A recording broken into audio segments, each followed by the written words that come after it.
पूज्य बहन श्री के वचनामृत बोर्ड नंबर 118 तारीख 23/2/2000 श्री देवचंद भाई। नमो अर्यंताणम नमो सिद्धाणम नमो आयर्याणम नमो उवज्जायाणम नमो लोये सवसावणम नमो समय साराय स्वानुभूत्या चकास्ते चित्त स्वभावाय भावाय सर्वभावांतरचिले मंगलम भगवान वीरो मंगलम गौतमो गणि मंगलम कुंद कुंदार्यो जैन धर्मोस्तु मंगलम सर्वमंगल मांगल्यम सर्वकल्याणकारकम प्रधानम सर्वधर्माणम जैनम जयतु शासनम ओंकार बिंदु संयुक्तम नित्यम ध्यायन्ति योगिनो कामदम मोक्षदम चैव ओंकाराय नमो नमः। पूज्य बहन श्री के वचनामृत कल वाला लेने का है, फिर आगे बढ़ना। आगे बढ़ना 118 नंबर।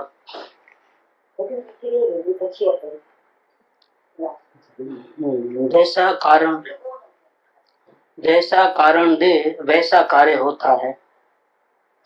भव्य जीव को निष्कलंक परमात्मा का ध्यान करने से मोक्ष पद की प्राप्ति होती है। शुद्धात्मा का ध्यान करे उसे शुद्धता प्राप्त हो। 118 में न्याय से बात करी है कि जैसा कारण देगा वैसा कार्य होगा। अगर आम का गुठली जमीन में बोया है तो झाड़ जो होने वाला है वो आम का होने वाला है, और बावल कांटे का झाड़ अंदर में बोया है तो बाहर में क्या निकलेगा? बावल होगा, कांटे का झाड़ होगा। जैसा करनी वैसी भरनी। तुम पाप के परिणाम करो और तुझे मुक्ति मिल जाए, ऐसा तो होने वाला नहीं है। जैसा करोगे वैसा पाओगे, जैसा कारण दोगे वैसा कार्य होता है। सुख का प्रयास करोगे तो सुख मिलेगा, शांति का मुक्ति का प्रयास करोगे। और मुक्ति का प्रयास नहीं करोगे तो बंधन तो है ही, चार गति में भटकने का। कुछ भी नहीं करो तो भी वो नरक निगोद में तो जाना ही वाला है, क्योंकि वो चाल पुरानी है। करना नहीं करना धरना ये चालू पड़ा है। अब अगर शांति चाहिए तो प्रयास करना पड़ेगा। तो अभी तक जो भी अपना कार्य हो रहा है, परिणमन चल रहा है, वो उल्टा परिणमन है। हमारे विचारों के अंदर, भावों के अंदर संसार पड़ा है। धन दौलत इज्जत आबरू शरीर कुटुंब परिवार, उसमें हमारा टाइम जाता है। आत्मा के लिए हम आत्मा है वो भी नहीं मालूम कई लोगों को। फिर उसके लिए क्या करना, आत्म शांति के लिए, वो भी नहीं मालूम। सही रास्ता नहीं मालूम। कोई लोग झूठा रास्ता कर लेते हैं, जाप कर लेते हैं, मंत्र करते हैं, उपवास करते हैं, यात्रा कर लेते हैं, माला फेर लेते हैं। ये सब कोई आत्मा को फायदा देने वाली बात नहीं है। सच्चा उपाय भी नहीं जानते, इसीलिए झूठे उपाय चालू है। और फिर आशा करते हैं कि एक दिन अच्छा हो जाएगा हमारा, वो कभी होने वाला नहीं है। जैसा कारण देगा वैसा कार्य होता है। तुम देखो तुम्हारे भाव में शुद्धात्मा है कि शरीर है, कुटुंब परिवार है, धन दौलत है, इज्जत आबरू है, क्या है? तुमको अनुकूलता की चाह है, प्रतिकूलता से बचना चाहते हो, तो तुमको शुद्धात्मा का ध्यान नहीं है। तुमको संसार के सुख चाहिए, संसार के सुख भी चाहिए और मुक्ति भी चाहिए, भगवान भी बनना है, नहीं होगा। एक मैन में दो तलवार नहीं रहती है।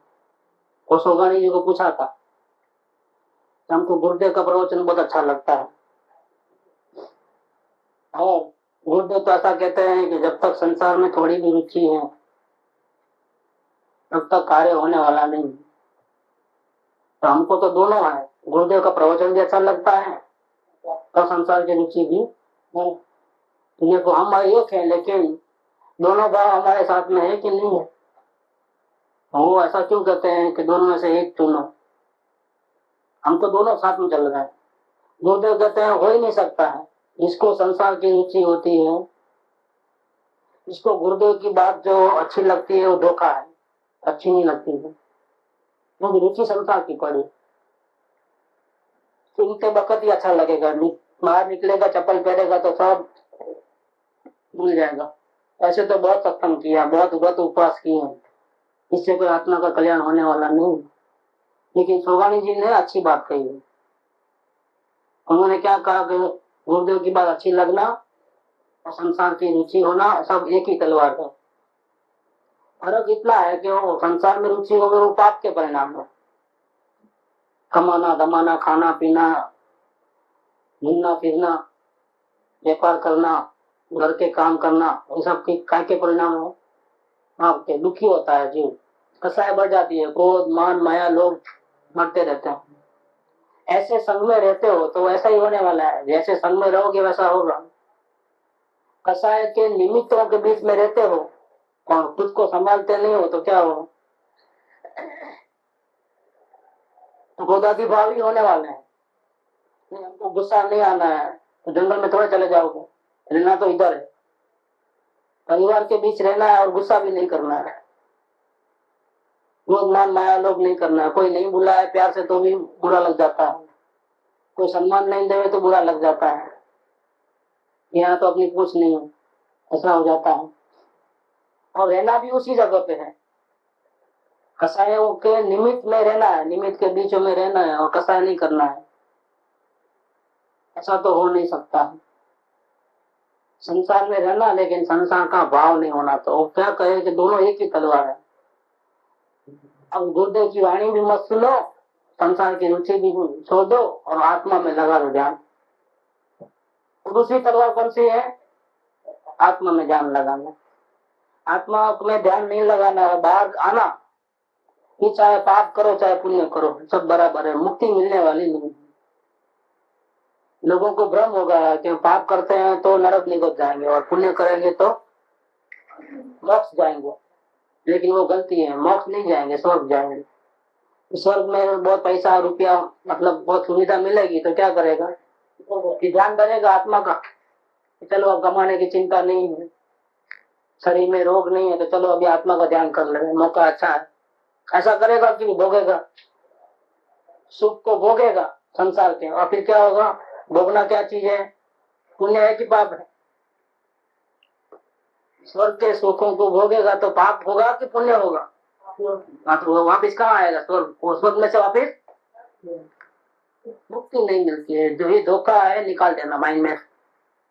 हम उपवास करेंगे, पूजा करेंगे, भगवान का दर्शन करेंगे, वाणी सुनेंगे, आत्मा का चिंतन मनन करेंगे तो हमको मुक्ति मिलेगी, वो धोखा है। मैं आत्मा हूँ ऐसा गोखने से भी मुक्ति नहीं मिलती, भगवान का नाम लेने से ही मुक्ति नहीं मिलती, उपवास करने से भी मुक्ति नहीं मिलती, शुद्धात्मा का ध्यान करने से मुक्ति मिलती। स्वयं में लीन हो जाने का, अपने पर। हमारा प्रभु अपने में है, हम ही भगवान है। इस भगवान को देखे नहीं, वह सारी दुनिया को देखे, इसका क्या मतलब है? घटपट आदि जान तो तेथी तेने मान, जानना ने मान नहीं कहिए के हूँ। भगवान को जानते हो लेकिन अपने को नहीं जानते हो। भगवान को जाना किसने? उसको नहीं जानते हो। आंख बंद करे तो अंधेरा दिखे, कुछ नहीं दिखता है, अंधेरा अंधेरा अंधेरा। अंधेरा को किसने जाना? मुझे कुछ नहीं दिखता है, किसने जाना? तो फिर उसको तो तुम जानते नहीं हो। हमारा परमेश्वर तो अंदर बैठा है, हम स्वयं ही है, उसको जाने नहीं और सारी दुनिया को जाने तो क्या होगा? मुक्ति होगी कि फिर भटकना होगा? वही भटकना है। अनंत बार गया स्वर्ग में, इससे भी ज्यादा बार नरक में गया है, और 4 गति में 84 लाख योनि में जीव भटकता आया है। अभी तक शांति मिली नहीं है और अभी तक शांति का रास्ता भी नहीं मालूम। अब कहाँ जाएगा? आंख बंद होगी तो। आत्मा के लिए तो कुछ काम किया नहीं इस जिंदगी में भी, इतना आयुष्य चले गए। तो शरीर का ध्यान रखा, उसको नलाया धुलाया खिलाया पिलाया, बीमार पड़ा तो डॉक्टर के पास ले गया, दवाइयां बराबर लिया, उसके लिए कपड़ा दागीना सब सुविधा। बाहर निकले की चप्पल चाहिए, नीचे उतरे की मोटर गाड़ी चाहिए, स्कूटर चाहिए, पैदल नहीं चलना होता है। सब ध्यान रखा, शरीर का, परिवार वालों का ध्यान रखा, जो अपने से पढ़ाए हैं, जो हमारे कांटेक्ट में अनादि से नहीं है, इस भवपुर का साथ है। मृत्यु के बाद कौन कहाँ जाएगा पता नहीं, कोई चिट्ठी भी लिखता नहीं। इन लोगों में इतना प्रेम, ये मेरी वाइफ, ये मेरे बच्चे, ये मेरा मकान, ये मेरा घर, ऐसा करके जो प्रेम करके जो परिणाम करता है पाप और पुण्य के, यही धंधा किया है इस गांव में। और अब आंख बंद होगी तो कहाँ जाएगा, बॉक्स में जाएगा। ये बात कहते हैं, तुम जैसा करोगे वैसा पाओगे। बीज तुमने कांटे का बोया है और तुम आशा करते हो कि आम होंगे, तो होने वाले नहीं। दुख के कारण आत्मा की आराधना करते नहीं हो और संसार की आराधना करते हो तो क्या मिलेगा? मुक्ति नहीं मिलेगी, दुख ही दुख मिलेगा। कोई शांति मिलने वाली बात नहीं। पैसा मिलेगा, पुण्य करोगे, संसार की सुविधा मिलेगी, लेकिन शांति नहीं मिलेगी। पैसे वालों को भी शांति नहीं है, इज्जत वालों को भी शांति नहीं है, वो भी टेंशन में है। संसार में कोई ऐसा जीव नहीं है कि, ऐसा नहीं है कि गरीब ही दुखी है और अमीर जो है वो बहुत दुखी है, ऐसा नहीं है। ये कैलकुलेशन गलत है बिल्कुल। नरक में है सो दुखी है और स्वर्ग में है तो सुखी है, बिल्कुल गलत बात है, ऐसा नहीं है। जिसने आत्मा को जाना वो सुखी, जिसने आत्मा को नहीं जाना वो दुखी, ऐसा हिसाब किताब है। श्री राजा जो भविष्य की 24 में पहले तीर्थंकर होने वाले, महावीर स्वामी के वक्त में समय दर्शन की प्राप्ति हुई, आत्मा का ज्ञान हुआ, लेकिन भूतकाल में कर्म किए थे खोटे तो नरक में गए हैं। लेकिन फिर भी वो उन कर्मों की निद्रा नरक में भी करते हैं। और मिथ्यादृष्टि जीव स्वर्ग में जाकर के भी कर्मों को बढ़ावा करता है, तो ये नरक में जाकर के कर्मों की निद्रा करते हैं। और 24 में प्रथम तीर्थंकर होने वाला है। अपने से ज्यादा सुखी है, क्योंकि इतना मोह नहीं है वहां पर, मोह के साधन नहीं है। संयोग विपरीत है, नरक में तो कितनी तकलीफ होती है।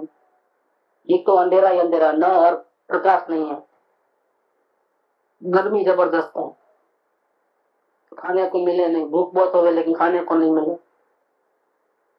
प्यास ऐसा हो कि दरिया पी जाए पूरा एक घूंट में, लेकिन एक बूंद पानी नहीं मिले।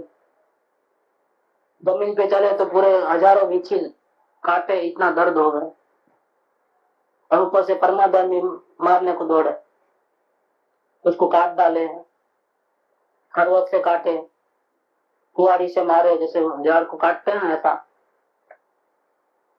गरम गरम शीशा पिलाते हैं, मुंह खोलकर जबरदस्ती बांध देते हैं, लोहे की जंजीर से, कांटे वाली जंजीर से बांधते हैं, ऊपर से वो बड़ा हथौड़ा लेकर के मारते हैं।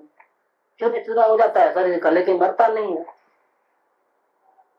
क्योंकि वहाँ आयुष्य है, उतनी भोगनी पड़ती है, वहाँ अकाल मृत्यु नहीं है। ऐसा नहीं है कि बहुत तकलीफ होती है घर में तो चलो अभी ट्रेन के नीचे चले जाओ या जल जाओ, छुटकारा हो जाएगा, ऐसा नहीं है। वहाँ कहाँ जाओगे, इतना आयुष्य है, वहाँ भोगना ही पड़ता है, बचने का कोई उपाय नहीं है। ऐसी जगह में भी सैनिक राजा आत्मज्ञान होने के कारण शांति में है। मार तो उनको भी पड़ती है, लेकिन उनको तकलीफ नहीं होती है। वो भी कर्मों की निद्रा करके अभी 24 में तीर्थंकर बनने वाले हैं, प्रथम तीर्थ महापद्म तीर्थंकर। ये सब किसका चमत्कार है? दुख के संयोग है, लेकिन हम सुखी हैं, क्यों? क्या कारण है? इसलिए वो धोखा है। हम ऐसा मानते हैं कि गरीब है तो दुखी और अमीर है तो सुखी, वो धोखा है। पैसे वाले सब सुखी है, ऐसा नहीं है। पागल हो जाते हैं, टेलीफोन की 4 घंटे, खाना भी नहीं खा सकते हैं, खाने के टाइम में बुलावा आ जाता है, इधर माल देना है, इधर ये करना है, उधर ये करना है। पैसा बढ़े तो ये प्रॉब्लम हो जाता है, शांति नहीं मिलती पैसा बढ़े तो, बहुत तकलीफ वाली बात है। और किसी में ऐसी हिम्मत नहीं है ग्राहक को बोल देवे कि हमारा टाइम ये है, तुम इस टाइम पे आना, तुमको चाहिए तो बहुत दुकान पड़ी है, जा लेना, वहां से ले लेना, हमारे पास तो नहीं आना। ग्राहक तो ऐसा बोलता है कोई, तुम्हें बाद में आना, तो खाते खाते उठता है, खाने के टाइम में भी ग्राहक आएगा, दुकान भागेगा, खाना छोड़ देता है। तो क्या फायदा है?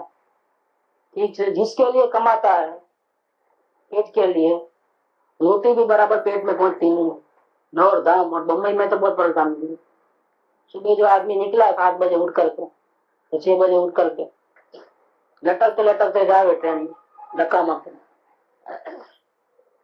रात को कब घर में आया नहीं मालूम, 10 बजे 11 बजे, कहाँ खाना खाता है, कहाँ क्या होता है तो पता नहीं। टेंशन टेंशन टेंशन, भागम दौड़ी, कहीं रुकने का नहीं। मुंबई के रोड पे रुकना नहीं होता है, चलना ही होता है।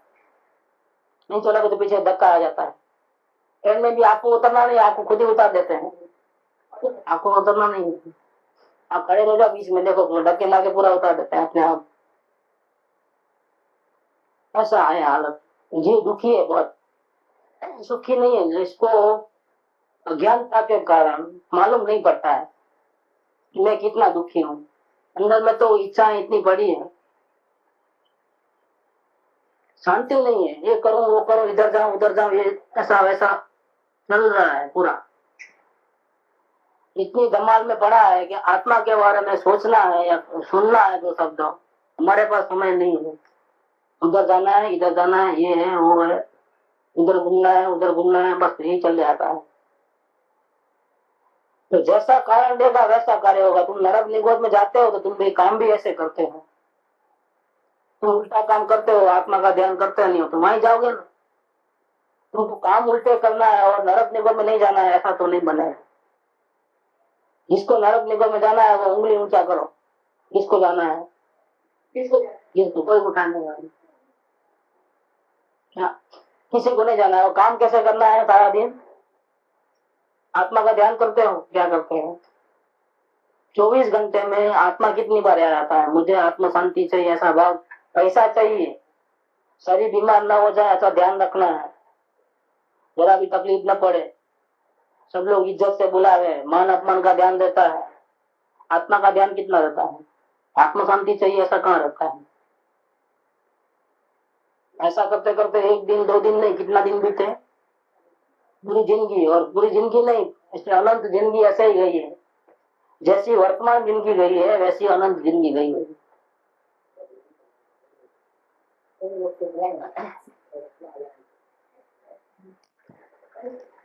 अनंत काल गया है था, ऐसा भटक भटक में कितना टाइम गया? अनंत का, अनंत जिंदगियां। जैसे वर्तमान जिंदगी गई है उल्टी, जैसी भूतकाल में अनंत काल से ऐसा ही काम किया, ऐसा ही भटका है जी। जैसा कारण दे वैसा कार्य हुआ है। हम दुखी क्यों हुए? दुख क्यों मिल रहा है? अशांति क्यों है? टेंशन क्यों है? तो तूने भैया काम ही ऐसे किए हैं। तुम जैसा काम करोगे वैसा पाओगे। तुमने उल्टे काम किए, अब भागम दौड़ी मचाते हो, रोते हो धोते हो, क्या फायदा है? अभी भी चांस है दुख को मिटाना है तो सुधार कहाँ करना है? दुख के कारणों को हटाना है, निमित्तों को हटाना है, भाग जाना है, राग द्वेष को बंद करना है। देखो जो उल्टा काम करता है, जहाँ अपमान होता है वहां नहीं रहता है, भाग जाता है। जहाँ तकलीफ पड़ती है वहां नहीं रहता है, भाग जाता है। भागने से काम होता है क्या? तुम कहाँ भागोगे? कर्मों से पीछा छुड़ाओगे, कहाँ जाओगे? पाताल में चले जाओगे तो वहां भी कर्म हाजिर है। तेरे कर्म तेरे साथ ही है, कार्मण शरीर है ना। तू जहाँ जाएगा वहां कार्मण शरीर साथ निकलता है। तू नरक में जाएगा तो वहां तुमको हैरान करेंगे। तुमको तुम्हारे किए हुए कर्म तुझे छोड़ने वाले तो नहीं है, चाहे कुछ भी हो जाए। तुम तो नहीं, लेकिन तीर्थंकर देव भी तुझे नहीं छुड़ा सकते। इंद्र नरेंद्र जिनेन्द्र कोई तेरे बंधे हुए कर्मों से तुझे नहीं छुड़ा सकते। तेरे को पूर्व कर्म से छूटना है तो तुझे आत्मा आत्मा ही छुड़ा सकता है, तेरा खुद का। इसकी आराधना करोगे तो छूटोगे, बाकी नहीं छूटोगे। बाकी कोई छूटने का उपाय नहीं है। कहाँ जाओगे? भाग के जाओगे किधर? तो जीव उल्टा काम करता है। जब जब भी तकलीफ आती है तो उस क्षेत्र से दूर जा भागने का सोचता है। वैसा नहीं करता है तो सबको पर ऐसा चाहता है कि मुझे क्रोध न हो, तकलीफ न हो, ऐसा चाहता है। लेकिन भावों को भी बंद नहीं कर सकता। अपने भावों को अपन चेंज नहीं कर सकता। गुस्सा आता है उस टाइम में कितना भी करो तो क्षमा का भाव तो आने वाला ही नहीं। अंदर में तकलीफ पड़ी हो, कैसे चेंज करेगा? होगा ही नहीं। गुस्से को हटाने से गुस्सा नहीं मिटता है। क्रोध को हटाने से क्रोध नहीं मिटता है, लेकिन लोग उल्टा काम करते हैं। गुरुदेव के प्रवचन में आता है कि कुत्ते में और शेर में फर्क है। शेर को अगर गोली मारे तो गोली को नहीं मारता है, गोली के पीछे नहीं भागता है। गोली कौन सी जगह से आई है, कौन सी डायरेक्शन से आई है, वहां छुप के कौन बैठा है, वहां उसकी नजर होती है। और कुत्ता क्या करता है, हम लकड़ी मारे तो लकड़ी को झपटता है। लकड़ी को झपटने से क्या, लकड़ी अपने आप तो लगती नहीं, उसको लगाने वाला, मारने वाला, हाथ में पकड़ने वाला कोई है। तो लड़ाई किससे करना चाहिए,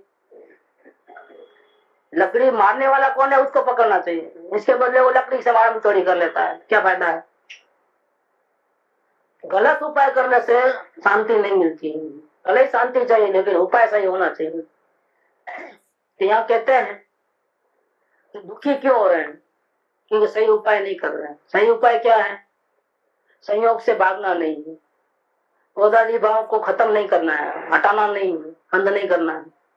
वो प्रयास झूठा है, ऐसे प्रयास से कोई मुक्ति मिलने वाली नहीं है। कि क्या करें, अब करें किधर जा रहे, रास्ता बताते हैं कि भव्य जीव को निष्कलंक परमात्मा का ध्यान करने से मोक्ष पद की प्राप्ति होती है। भव्य जीव माने जिसको अल्प समय में मोक्ष होने वाला है, वो भव्य जीव है। जिसका अभी गलती मिटने वाली नहीं है, वो गलती करने वाला है, भटकने वाला है, तो वो भव्य जीव नहीं है। और भव्य जीव क्या करते हैं, न संयोग से भागते हैं, न क्रोधादि भावों को परिणाम बिगड़ते हैं तो उसको ठीक ठाक करने का प्रयत्न करते हैं। अब क्या करते हैं, निष्कलंक परमात्मा का ध्यान करते हैं। कौन सा परमात्मा, बाहर में भगवान है, अभी तो है ही नहीं कोई सर्वज्ञ भगवान। अब ध्यान नहीं होगा ना, वरियन देव तो विराजमान नहीं है, मुनिराज भी नहीं दिखते हैं, ये किसका ध्यान करना आप। ये स्वयं परमात्मा तो मौजूद है ना, सर्वज्ञ देव नहीं है तो क्या हो गया, ये ग्रंथ मुनिराज नहीं है तो क्या हो गया, गुरु नहीं है तो क्या हो गया, परमात्मा नहीं है तो क्या हो गया। सजात्म स्वरूप सर्वज्ञ देव अनंत गुरु, तेरा परमात्मा तेरे पास है, तेरा गुरु तेरे पास है। उसका ध्यान करने से वो कैसा है परमात्मा, निष्कलंक, संपूर्ण निर्दोष, इसने कोई पाप किया नहीं आज तक, वो अज्ञान नहीं है उसमें, उस ज्ञान का भंडार है वो, दुख नहीं है उसमें, सुख का सागर है वो, अंश मात्र भी दोष उसमें नहीं है। जिसका तुम ध्यान करोगे वो जैसा होगा वैसा तुम हो जाएंगे, जैसा संग वैसा रंग। गलत लोगों की सोबत करोगे तो गलती दोष हो जाएंगे, और निष्कलंक जिसमें अंश मात्र भी दोष नहीं, इसका अगर ध्यान करोगे, उसका संग करोगे तो क्या होगा, तो शांति मिल जाएगी। और छठे के पत्र में आता है कि जेर खावाती जेर खावानु फल, એવી રીતે અહીંયા જેવું કરીએ તેવું મળે। સાકર ખાવાથી સાકરનો સ્વાદ, ઝેર ખાવાથી ઝેરનું ફળ। એમ જેનો સંગ કરીએ એ વસ્તુ વિતરાગી હોવી જોઈએ, निष्कलंक होगी જોઈએ, पवित्र होगी જોઈએ। पवित्र का संग करोगे तो पवित्रता आएगी, निर्दोष का संग करोगे तो निर्दोषता आएगी। दोष को हटाने नहीं पड़ते हैं, दोष अपने आप हट जाते हैं। गुणवान का संग करोगे तो गुण अपने में डेवलप होंगे। सत्संग भी करने का क्या कारण, वहाँ आत्मा की चर्चा होती है, गुणवान की चर्चा होती है, आत्मा की सोबत, आत्मा के गुणगान गाए जाते हैं ताकि उसमें रंगे जाए हम और आत्म ध्यान करें। जगत की सर्वोत्तम चीज स्वयं परमात्मा आत्मा है, ऐसा मालूम कहाँ पड़ता है, सत्संग में पड़ता है। और कोई जगह तुमको ये बात नहीं मिलेगी। तो ये भगवान हो ऐसी बात और कई जगह पे नहीं मिलेगी। एक यही जगह है जहाँ आत्मा के गुणगान गाए जाते हैं, और इसका हेतु ये है कि जीव दूसरे का आधार छोड़ करके अपने आत्मा का ध्यान करे और उसको शांति मिले, यही इसका प्रयोजन। गुणगान गाने के पीछे क्या प्रयोजन है, गाते रहना गुणगान, ये गुणगान गाने का ये प्रयोजन है। दो प्रयोजन है, एक तो वस्तु है ही इतनी महिमावंत, अगर उसके गुण नहीं गाएंगे तो उसका अपमान है, समझ लो, क्योंकि महिमावंत चीज है। गुण नहीं है और गुण गाते हैं, ऐसी बात तो नहीं है। अनंत गुण का भंडार है गोदाम में, है ही इतने सुंदर वस्तु के उसको देखने मात्र से मुंह से गुणगान निकलते ही है, महिमा निकलती ही है। एक तो ये प्रयोजन है कि हमने देखा नहीं है कि नहीं है कि इतने गुण, क्या बेकार का देखे बिना कैसे गुणगान गाए। तुमने नहीं देखा हो तो भी गुरु के ऊपर श्रद्धा है, गुरु ने देखा है तो गुरु महिमा करते हैं तो अपनी महिमा करना है। जरूरी नहीं है कि नहीं देखा इसलिए नहीं है। हमारे दादाजी को भी हमने नहीं देखा, समझो तो नहीं थे क्या? नहीं क्या? नहीं, हमारे पिताजी को देखा है तो वही है। उनके पिताजी को नहीं, उनके पिताजी है ही नहीं, ऐसा बोलते हो। देखे तो नहीं है, नहीं देखे तो भी हमारे पिताजी के ऊपर विश्वास है। अगर हमारे पिताजी के पिता नहीं होते तो हम ही नहीं होते।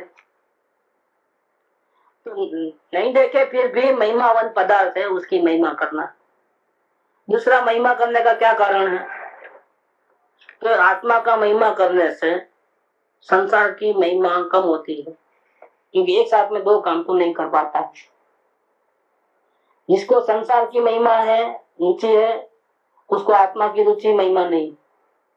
अब वो सत्संग में आकर के अपने आदतों को सुधारता है, रुचि आदतों को। निरंतर जो शरीर के कुटुंब परिवार के धन दौलत के पीछे पड़ा है, परिग्रह के पीछे 24 घंटा इसमें जाता है, उसमें से 1 घंटा निकाल करके कम से कम यहाँ से शुरुआत करता है। शरीर को भूल जाता है, कुटुंब परिवार को भूल जाता है, धन दौलत को भूल जाता है, सारे संसार को भूल जाता है, भविष्य की चिंता को छोड़ देता है, भूतकाल की पश्चाताप को छोड़ देता है, वर्तमान के आग्रह छोड़ देता है। वो क्या करता है 1 घंटा सत्संग में? अपने आत्मा की महिमा और कहने का तरीका और क्या क्या गलतियां होती है, उसको क्यों नहीं पाते हैं, उसकी चर्चा करता है। पूरा ध्यान आत्मा के पीछे, तो आदत सुधरती है।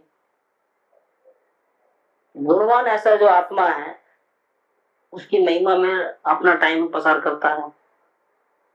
तो अभी वो 1 घंटा है, लेकिन इससे जो शांति मिलेगी, जो फायदा होगा, जो समझ बढ़ेगी, उससे संसार की रुचि छूटेगी। तो आत्मा का महिमा करने का दूसरा कारण, एक तो है ही महिमावन, दूसरा संसार की महिमा छूटती है, कम होती है, और इधर की महिमा संस्कार बदलते हैं।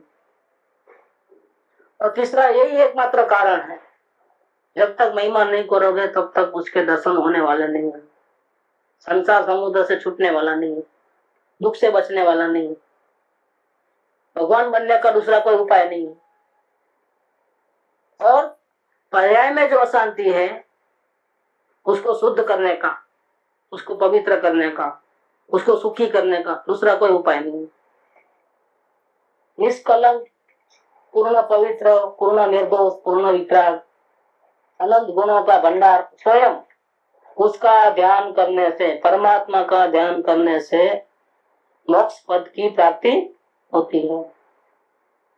और जीव ने ये काम तो नहीं किया और दूसरा बहुत काम किया, उपवास किए, यात्रा की, शास्त्र पढ़े, वाद विवाद किया, जप जपे, जंगल में चले गया सब परिग्रह को छोड़ करके, ये सब उल्टा काम बहुत किया।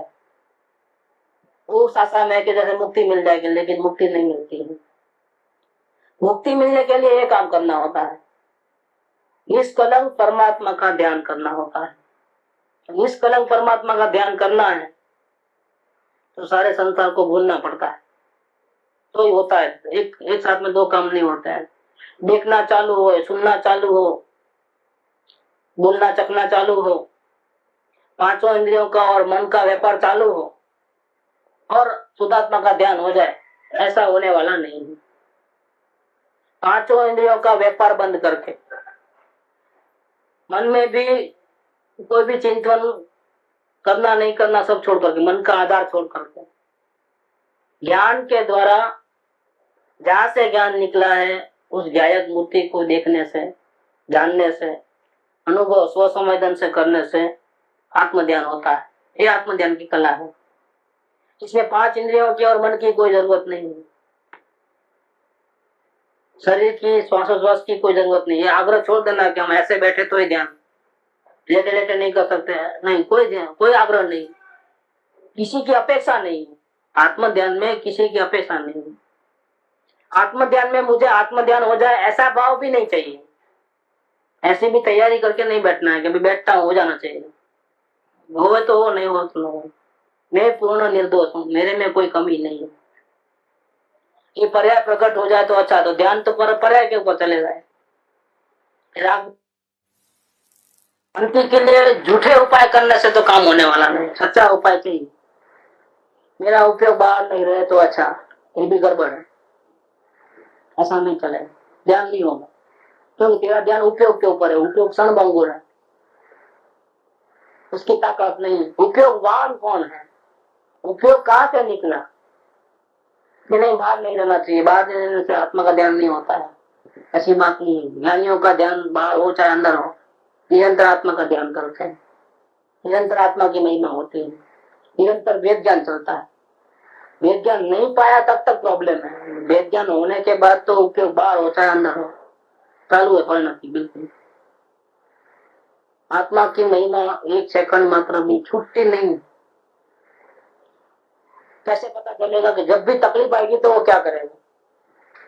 जब तक बाहर में तकलीफ नहीं है तब तक तो ठीक है, लेकिन तकलीफ समझो आई थोड़ी बहुत, तकलीफ माने क्या? उनके जो इच्छाएं है वो पूरी नहीं हो गई तो तकलीफ होने वाली है। हम चाहते हैं ऐसा हो, नहीं होता है, अब क्या करोगे? तकलीफ शुरू हो गई। इच्छा का पूरी होना हो तो पुण्य होगा तो ही होगा, बाकी नहीं होने वाला, बाकी तो यही चलने वाला है। यही समझ के चलो, अभी जितना जब तक मौत में नहीं जाएंगे तब तक ऐसा ज्यादा होने वाला है। कैसा? हम इच्छा करें हमारे राग के कारण, हमारी मूर्खता के कारण, और वो सफल हो, ऐसा तो बनने वाला नहीं। 99% तो ऐसा बनेगा, ऐसा समझ के चलना है। तो फिर भी हमारा ज्ञानियों को पुण्य भी ज्यादा होते हैं, तो सबसे ज्यादा प्रॉब्लम ज्ञानियों को आता है, उनकी इच्छाएं ज्यादा सफल होती है, जो चाहे वो हो जाता है, तो पुण्य इतने जबरदस्त हो जाते हैं, तो वो परमात्मा का भी कारण बनता है। लेकिन जब जब भी इच्छा के अनुकूल नहीं होगा, थोड़ा भी तकलीफ होगी अंदर में, तो ज्ञानी क्या करेंगे? शरीर में रोग आया तो क्या करेंगे? किसने अपमान किया तो क्या करेंगे? ज्ञानी पुरुष क्या करेंगे? तो सीधा और दूसरा उपाय नहीं करके क्या करेगा? और सीधा अपने आत्मा का ध्यान करेगा। ऐसा उपाय नहीं है, उसको मालूम है, उसको पता है कि मुझे संसार में कोई दुख से छुड़ाने वाला नहीं।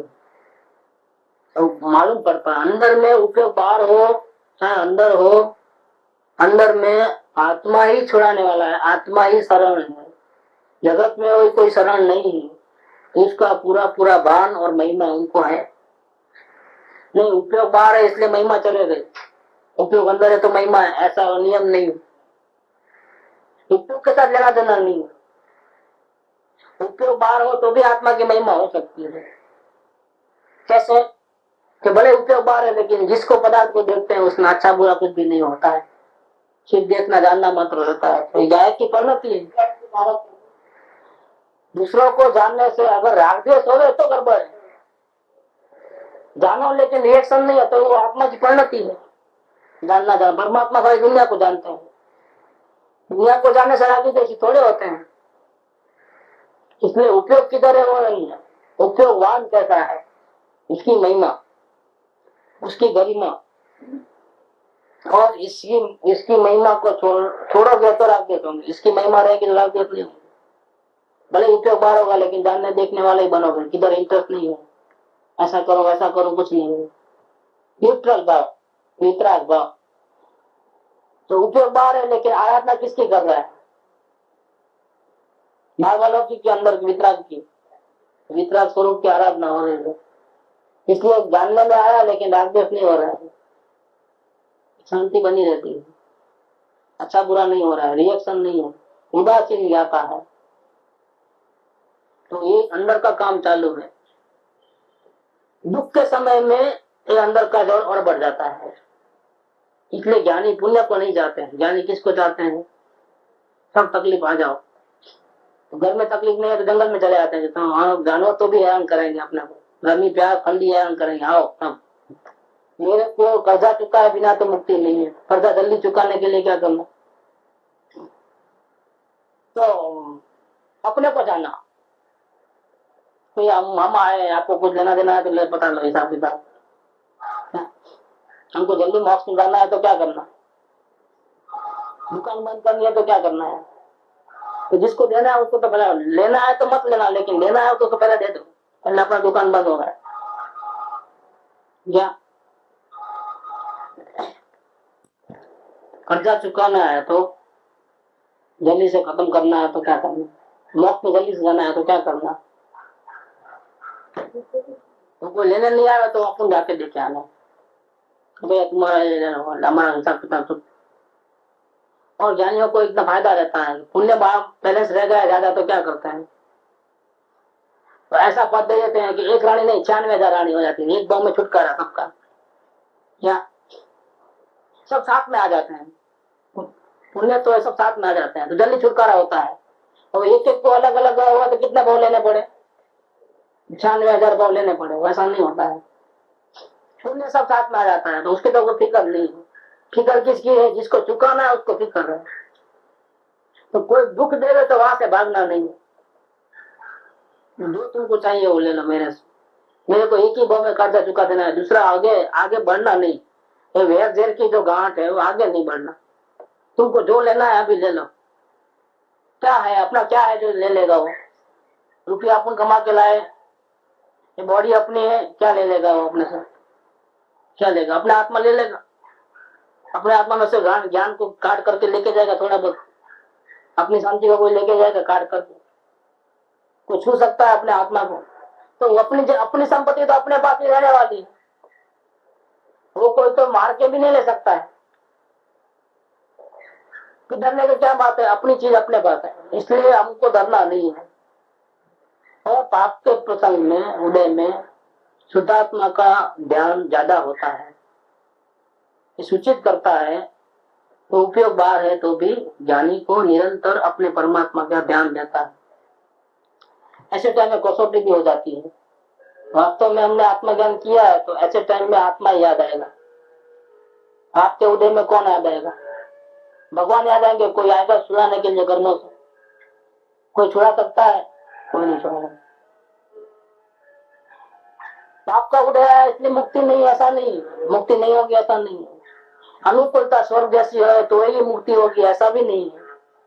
मुक्ति तो एक ही कारण से होती है, क्या करने से, निष्कलंक परमात्मा जो स्वयं, उसका ध्यान करने से मोक्ष पद की प्राप्ति होती है। दूसरा कोई रास्ता नहीं है।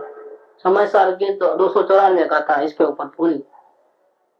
मुक्ति का उपाय क्या है, मैं तुम छुटना है ऐसा विचार करोगे तो भी नहीं छूटोगे। कैसे बंधा हूँ अवलोकन में मालूम पड़ गया, मेरी यहाँ रुचि है इसलिए मैं फंस रहा हूँ। ज्ञान में मालूम हो गया, मालूम होने से कोई छुटकारा नहीं होता है। छुटकारा कैसे होता है,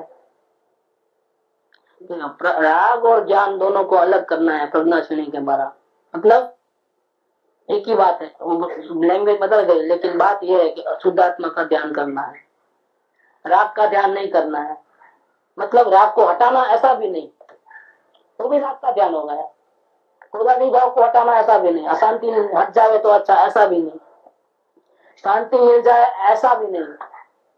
तो किसका ध्यान हुआ, अवस्थाओं का ध्यान हुआ। और हमको किसका ध्यान करना है, हाँ ज्ञान का, गायक का ध्यान करना है।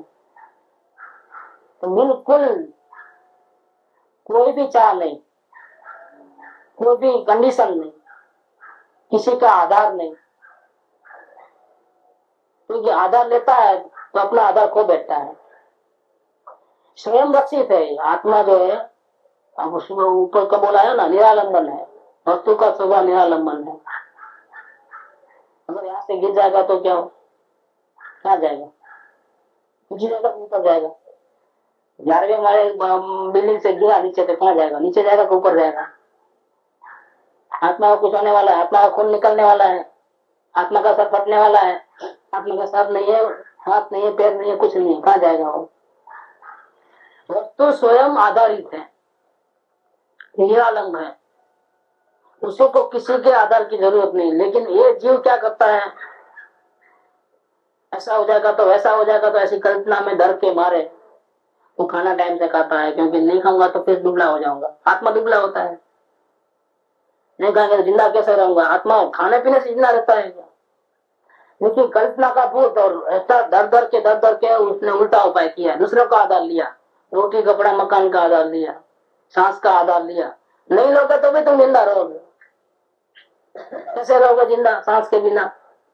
भाई यहाँ नहीं रहोगे, इस खोखे में नहीं रहोगे, लेकिन तुम जिंदा तो रहोगे ही रहोगे, और जगह जाओगे। तो डर के मारे झूठा आधार लेता है, और जिसका आधार लेना चाहिए उसका नहीं लेता है। रोटी कपड़ा मकान का आधार है, लेकिन आत्मा का आधार नहीं लेता है। देखो, ये सबसे बड़ी गलती है। इसलिए जो दुखी होता है हमेशा दूसरों के ऊपर आधारित रहता है सुखी होने के लिए, और वो आधार कभी मिलता नहीं। वो सब पुण्य पाप के ऊपर आधारित है। रोटी चाहिए, लेकिन बिना पुण्य के रोटी भी नहीं मिलती। क्या पाप है तो रोटी नहीं मिलती है? तो आधार लेना झूठा है। अगर नहीं मिलेगा तो मरने वाला नहीं है जीव। जीव तो जीवता रहता है। वो किससे जीवित रहता है? इसमें जीवत्व नाम की शक्ति है, वो कभी मरने वाला ही नहीं है। अस्तित्व नाम का गुण है। लेकिन अपनी तो कहाँ सूझ बूझ है कि हम कैसे हैं। इसलिए हमेशा जिंदा रहने के लिए दूसरे पर आधारित। ये सबसे बड़ी गुलामगिरी है, पराधीनता है, और इसलिए ये दुखी होता है। स्वयं ने अपनी कल्पना से अपने स्वरूप का उल्टा बांध करके उल्टा प्रवृत्ति की, झूठी प्रवृत्ति की, और सुखी होने के बदले वो क्या हुआ? दुखी हुआ। प्रवृत्ति किसके लिए की? सुखी होने के लिए, और मिला क्या? दुख। क्या कारण? अज्ञानता से उल्टी कल्पना किया और उल्टा आधार दिया, ये कारण हो गया। तो मुक्ति के लिए तो हमको निष्कलंक परमात्मा का ध्यान करना है, परिणति का ध्यान नहीं करना है, करने की अपेक्षा भी नहीं रखना, द्रव्य स्वभाव का ही ध्यान करना है। और वो कैसा है? अशांति को मिटाना है, राग द्वेष को खत्म करना है। ध्यान किसका करना? निष्कलंक, जिसमें राग द्वेष नहीं है, पूर्ण वितराग, पूर्ण निर्दोष है, ऐसे परमात्मा का ध्यान करना है। यहाँ शब्द आत्मा का ध्यान करना नहीं लेकर के परमात्मा का ध्यान करना है। क्योंकि इतनी महिमा से अगर महिमा करेगा तो ही उपयोग अंदर जाएगा। आत्मा का ध्यान करना तो इतना नहीं, परमात्मा का, परम आत्मा वो स्वयं, उसका ध्यान करना है, तो मोक्ष पद की प्राप्ति होती है। तो मोक्ष माने क्या? मोक्ष माने सिद्ध शिला है, वहां पर जाके बिना शरीर के रहना, अनंत काल तक लटके रहना, उसका नाम मोक्ष नहीं है। क्या बोर नहीं हो जाते क्या? ऐसा लोग बोलते हैं, बाद में आता ही नहीं कभी वापिस। पिक्चर देखना है तो उधर घूमना है, इधर जाना है, उधर जाना है, तो कैसे मिलना जुलना, कुछ टाइम कैसे बात करते होंगे? इसका नाम मोक्ष है। तो सिद्ध शिला है, वो लोक के अग्र भाग में है, वहां अनंत मुक्त आत्मा विराजते हैं सिद्ध भगवान, बिना शरीर के, बिना आँख कान नाक के, बिना घर बार के, मकान कुछ नहीं, पतारी कुर्सी कुर्सी टेबल, परिवार वाले कोई नहीं है, माँ बाप कोई नहीं है वहां पर, पति पत्नी भाई बहन कुछ नहीं। वहां जाकर के अकेले रहना है। कितने टाइम तक? 1 साल 2 साल के लिए, कितना टाइम तक? वापिस कभी आना नहीं है, हमेशा वहीं रहना है, बिना शरीर के रहना है, कुछ नहीं चाहिए। अब खाना पीना, जूते कपड़े लते, कंघी आयना परिग्रह कुछ नहीं चाहिए, मोटर गाड़ी कुछ नहीं चाहिए, मुझे जाना नहीं है तो क्या कर? उसका नाम मोक्ष। मोक्ष कहो निज शुद्धता, ऐसी बात नहीं है। ज्ञानियों ने छोटे छोटे शब्दों में मर्म कह दिया। संपूर्ण डर भय अशांति दुख क्रोध मान माया लोभ राग द्वेष सबसे छुटकारा हमेशा के लिए, संपूर्ण शांति अनंत आनंद, उसका नाम मोक्ष। निज शुद्धता, जैसा स्वयं स्वभाव है हमारा शुद्ध स्वभाव, अवस्था भी ऐसी पवित्र हो जाए, राग द्वेष बिना के हो जाए। अभी क्या है? स्वभाव तो हमारा पूर्ण वितराग है, लेकिन अवस्था क्या है? अवस्था मलिन है, राग द्वेष वाली है, उसमें विकल्प तरंग है, अशांति, चिंताएं, भय, तकलीफें, खुद ने उपजाई हुई तकलीफें, ये सब मन में मौजूद है। तो मोक्ष होगा तब क्या होगा? कि जैसा स्वभाव पवित्र है, निर्दोष है, राग द्वेष से मुक्त है, अनंत ज्ञान का भंडार है, अनंत सुख का सागर है। अवस्था में भी वैसा ही हो जाना। मोक्ष कयो निज शुद्धता, ते पामे ते पामे। वो स्थिति प्राप्त हो गए, उसका नाम सुख का उपाय है। वही रास्ता सुख का है, बाकी रास्ता नहीं है। मोक्ष कयो निज शुद्ध, केवल शुद्ध स्वभाव नु अखंड वर्ते ज्ञान। ये केवल ज्ञान थे ये छता निर्माण। कैसी बात नहीं है। केवल ज्ञान माने क्या? तो उपयोग अपने परमात्मा से एक सेकंड भी न हटे, तब जो ज्ञान होता है वो संपूर्ण होता है, उसका नाम केवल ज्ञान है। केवल ज्ञान मतलब ऐसा अर्थ नहीं लिया सारी दुनिया को जान ले उसका नाम केवल ज्ञान, ऐसा नहीं। केवल शुद्ध स्वभाव नु अखंड वर्ते ज्ञान। अपना जो शुद्ध स्वभाव है उसका अखंड माने टूटे नहीं, उपयोग आवे तो फिर दाग आवे नहीं, निरंतर अखंड रूप से नहीं। अखंड अखंड भक्ति करते हैं, रात भर जागते हैं, अखंड जागरण, तो फिर वो बीच में ब्रेक नहीं आवे, ब्रेक विदाउट ब्रेक। केवल शुद्ध स्वभाव नु अखंड वर्ते ध्यान, कहिए केवल ज्ञान थे, ऐसी दशा आती है, उसका नाम केवल ज्ञान है। सारी दुनिया को जाने उसका नाम केवल ज्ञान नहीं बताया। ऐसा ही होता है लेकिन बताया नहीं आता। निश्चय की बात बताई, अंदर की बात बताई कि क्या केवल ज्ञान किसको कहते हैं, उसका नाम मुक्ति है। मुक्ति माने एक जगह पे लटके रहना अनंत काल तक, ऐसा नहीं है। संपूर्ण दुख का, राग द्वेष का अभाव, संपूर्ण शांति, संपूर्ण आनंद, जैसा स्वभाव ऐसी परिणति हो जाए उसका नाम मोक्ष। ऐसी दशा कब प्राप्त होती है, कैसे प्राप्त होती है? निष्कलंक परमात्मा का ध्यान करने से ऐसी दशा प्राप्त होती है। शुद्धात्मा का ध्यान करे उसे शुद्धता प्राप्त हो। पर्याय में गड़बड़ है, पर्याय में अशुद्धि है, लेकिन उसको शुद्ध करना है, पवित्र करना है, अवस्था को, दुख को मिटाना है, सुख प्राप्त करना है, तो ध्यान किसका करना? पर्याय में अशुद्धि है उसका ध्यान करना, तो अशुद्ध आत्मा का ध्यान करता है तो शांति नहीं मिलेगी। मैं पामर हूं, मैं दुखी हूं तो नहीं होगा। मैं भगवान हूं ऐसा करके चालू करेगा तो दुख से छुटकारा होगा। भगवान हूं तो भी दुख से बचने का कोई सवाल नहीं रहता है। तो अगर भगवान नहीं हो तो मैं भागू, इधर भागू, इधर भागू, कहाँ भागू, कैसे बचूं, ये रहता है। प्रतिकूलता नहीं आवे, ऐसा नहीं हो, वैसा नहीं हो, कोई गाली न देवे, कोई ऐसा नहीं बोले, कोई बुरा बर्ताव नहीं करे, ऐसा हो जाता है। और भगवान ऐसा माने तो जिसको जो करना है करे, कर्म मानना है कर्म मान, सुधरना है सुधरे, जो करना है करे, मैं भगवान हूँ, मेरे को कुछ होने वाला नहीं है। दुख पड़ने से मैं दुखी नहीं होने वाला हूँ। क्यों दुखी नहीं होने वाला हूँ? चाहे जितना तूफान आवे, आंधी आवे, तूफान आवे, मैं दुखी होने वाला नहीं हूँ। क्यों? क्योंकि मैं तो भगवान हूँ, मैं कभी दुखी हो सकता ही नहीं। मेरे एक गुण में भी कमी आने वाली नहीं है, मेरा कुछ बिगड़ता नहीं है। जो जैसा करेगा वैसा भरेगा। मैं ऐसा नहीं करता हूँ, मैं आत्मा का ध्यान करता हूँ, मेरी मुक्ति होने वाली है। मेरा कर्जा चुक जाता है और शुद्धात्मा का ध्यान होने से मेरा रास्ता और नजीक आ जाता है, मंजिल नजीक आती है, जल्दी से रास्ता कटता है, जल्दी पहुंच जाऊंगा मैं अपने स्थान पे। मेरा कुछ बिगड़ने वाला नहीं है। दुख पड़ने से मेरा नहीं बिगड़ता है कुछ, उल्टा मेरा रास्ता क्लियर होता है, अब जल्दी से आगे बढ़ूंगा। ये समझ करके शुद्धात्मा का ध्यान करें। अवस्था में गड़बड़ है उसका ध्यान न करे, उसको हटाने का प्रयत्न भी न करे, दुख से बचने का प्रयत्न भी न करे। अवस्था में चाहे जो कुछ भी हो, हमको ध्यान किसका करना? शुद्ध आत्मा का। भगवान आत्मा विराजमान है उसका। तो क्या होगा कि पर्याय में जो अशांति है, दर्द है, तकलीफ है, वो भी मिट जाएगी और क्या होगा? शुद्धता प्राप्त हो जाएगी।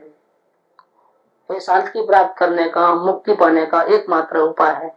अगर ऐसा करते हो तो मुक्ति मिलेगी, और ऐसा नहीं करते हो, परिणाम को सुधारने का प्रयत्न या बाहर में सहयोग को ठीक ठाक करने का प्रयत्न है, तो मुक्ति नहीं मिलेगी। जैसा कारण दोगे वैसा कार्य होगा।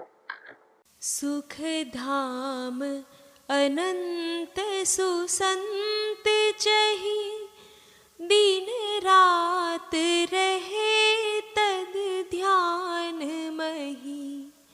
प्रशांति अनंत सुधामय जे, प्रणमु पद ते